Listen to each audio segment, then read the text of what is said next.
এই প্যাকেটটার মধ্যে আছে ফুল, বেলপাতা, তুলসী পাতা, পান, কলা, দুব্বো, 15 টাকা করে নেয়। আর এটা এনে খুব সুবিধা হয়, কোথাও খুঁজতে যেতে হয় না।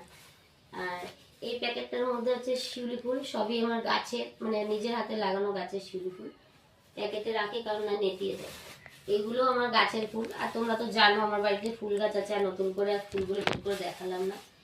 আর এই যে এখানে ঠাকুরের বাসন মেজে ধুয়ে পরিষ্কার করে নিয়েছি, মানে আগে এগুলো গুছিয়ে ধুয়ে গেছি, নাহলে না বাজার থেকে এসে রোদ গরমে কষ্ট হয়ে যেত। আর এই যে বাজারে গেছিলাম বললাম না, এই দেখো কি কি এনেছি ঠাকুরের জন্য। এটার মধ্যে আছে 1 মিটার করে 3 মিটার কাপড়, শালু কাপড়, 60 টাকা করে দাম এক একটা, মানে 1 মিটারের দাম 3 মিটার আছে। ঠাকুরের ধূপকাঠি আর এই 10-এর মোমবাতি দুটো এনেছি।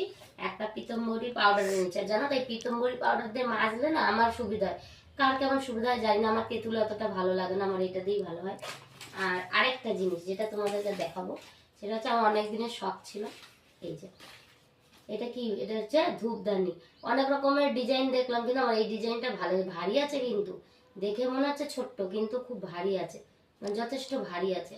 120 টাকা দাম বলেছিল, 100 টাকা নিয়েছি। তোমরা এবার বলো যে বেশি নিয়েছে না কম নিয়েছে না ঠিক দাম নিয়েছে, আমি অতটাও জানি না, অত কেনাকাটাও করতে পারি না। যাই হোক, এটা আমার অনেক দিনের শখ ছিল, এনেছি। আমার ঠাকুরের জিনিসপত্র ঘরে মোটামুটি সবই আছে, শুধু ধূপদানিটা একটু মন মতো ছিল না। এই দেখো, দাঁড়াও দেখাচ্ছি। এখন সামনে আছে কিনা জানি না, যদি থাকে দেখাতে পারবো। মানে ভিতরে ধূপ পড়ে গেছে, বুঝ আছে ধূপদানি, মানে আগে ধূপদানি আছে, এখন ছোট্ট আর পাতলা, মানে মাছ দেখলাম চাপ দিল না তুলে যায়।